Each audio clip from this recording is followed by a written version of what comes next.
First of all, this is literally going to be a video of me just roasting myself for the ridiculous things that I believed about money. I say ridiculous now because of what I know now, but I'm sure, I hope that someone out there maybe thought the same things that I did, and if they did, I hope that they'll just be vulnerable enough to admit it in the comments and join me so I'm not alone with my really dumb thoughts that I had about money. Today, I'm going to be admitting 4 things that I had completely wrong about finances. Number 4 is it's so dumb.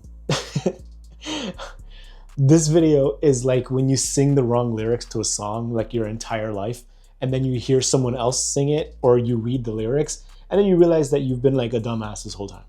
Let's not waste too much time. I'm already cringing at the idea or the fact that I'm posting this on the internet forever. But again, I hope this helps someone. Maybe some kid out there will see this and be like, damn, this guy's a dumbass. But hopefully there's that one kid out there that's like, wow, this is super helpful. I learned something. I'm doing this for that kid. Kid number 2, I'm doing that for kid number 2. Let's start off with number 1. Number 1, you don't actually need all the money to buy a house. Okay, I hate this one because it's so bad, but I'm just gonna rip the Band-Aid off. I used to think that if a house was listed for $499,000, you literally had to have $499,000 in your bank account. Not even like a mortgage crossed my mind. I just saw the sign. I looked at my $300 in my savings account and said, I guess I'll just rent forever. In my defense, no one ever really explained to me what a mortgage was. I thought banks were just places where like your direct deposit landed and where you got free lollipops as a kid. Now I know better. When you buy a house, you're not actually buying it. You're borrowing money from a bank who looks at your income, your credit score, your debts, your assets, and says, cool, we'll give you $500K, but you owe us plus interest. And if you miss a payment, we will politely ruin your life. The good news? You don't need $500,000 in your bank account. The bad news is the interest is spicy. Number 2, investing is complicated. This is another one of my brain gems that I used to think about. I used to look at the stock tickers on CP24 like I was trying to decode the matrix. All I really saw were like red and green lines squiggling around on the screen. Red is good, right? It's more nerve-wracking for me here talking to a rat piece of shit like you. Come on, like. I would hear terms like ETFs and dividends, and immediately I'd want to change the channel. The truth is that half of Canadian adults don't invest. And I get it. Honestly, it's really intimidating. But if you're not investing, you're literally losing money to inflation every single year. Inflation, I said that weird. Continuing on.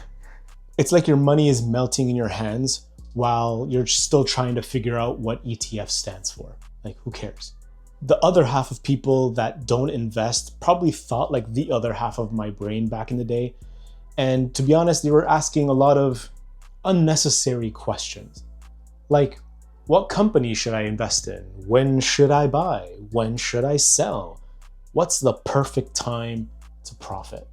The truth, investing is really simple. Buy a few low-cost ETFs, automate your contributions, and sit on it for 30 years. Like, when has anyone ever told you, like, relax and do nothing and you'll be a millionaire in 30 years? Like, that's it. You don't need to be Warren Buffett. You just need to get started.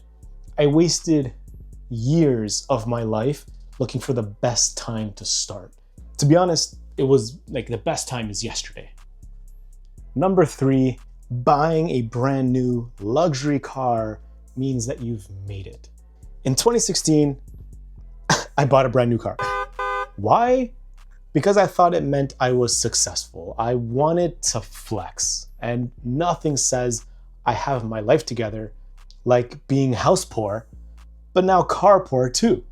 Straight up, I just told myself I needed a new car because buying used was something poor people did. Spoiler, I was the poor people. Reading The Millionaire Next Door changed that. Most actual millionaires, they buy reliable used vehicles. Think like a 2017 Toyota with good mileage, but like no Bluetooth. Millionaires don't care about impressing anyone.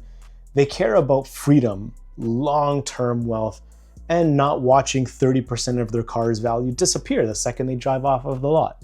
Meanwhile, I was out here paying interest on a depreciating asset. Smart, right? You don't need a Mercedes or a Beamer. All those rappers, they're lying to you. They lied to me. All those cars in their music videos are like rentals anyway. Also, random hate here, if you drive a BMW, everyone dislikes you on the road. I'm sure BMW drivers dislike themselves. If any of these embarrassing things about myself are of interest to you, or you learned something new, then consider subscribing and liking this video. On to number 4. Being a millionaire means you have $1 million in your bank account. This is too low. Let me do it again. There. Okay, this one hurts. I used to think millionaire was just a flex term for people who could like go into a store, swipe their debit card, and buy like a small island. I figured that unless you had 7 figures literally sitting in your checking account, you weren't really rich. I recently heard Mr. Beast say this. Are you a billionaire? On paper, On yeah, paper, but I yeah. mean, in my actual bank account, I have less than $1 million, so. Cue my brain like short-circuiting. Basically, if he sold everything he owns, his channels, his property, his vehicles, Carl, then he would probably be paid $1 billion. See, wealth isn't just cash, it's your net worth. Everything you own minus everything you owe. If you own a house, have investments, and minimal debt, you might actually be closer to a millionaire status than you think. There's a free net worth calculator in the description below. Although I'm technically close to being worth $1 million, don't rob me. If you do rob me, you'll walk away with like 14 bucks and coupons and I don't know, a loyalty card to Booster Juice. My value is in my assets, according to the banks anyway. Listen, I hope the embarrassing things that I admitted today either made you laugh or made you just a tiny bit smarter.